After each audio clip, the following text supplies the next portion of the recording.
Curvados Comendador es una empresa madrileña nacida en los años 70, especializada en curvado de tubos y perfiles metálicos como macizos, varillas, chapas, pletinas, ángulos o vigas. Dispone de una amplia variedad de curvadoras, tanto convencionales como CNC y de curvado por generación.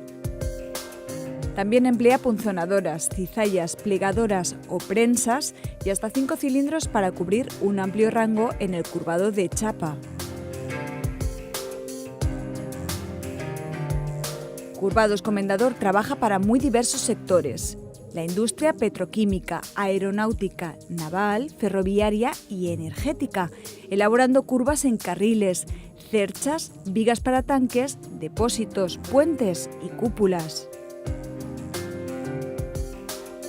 En los sectores de la construcción y la automoción curvan ojos de buey, barandas, cubiertas, escaleras, tubos de escape, bridas, horquillas, aros o serpentines. También trabajan en la fabricación de equipos odontológicos y camillas para la industria sanitaria.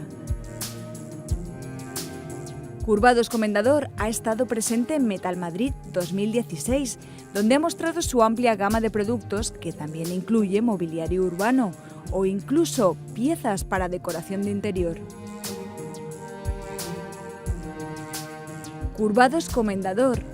Infinitas posibilidades para dar respuesta a la necesidad de cada cliente.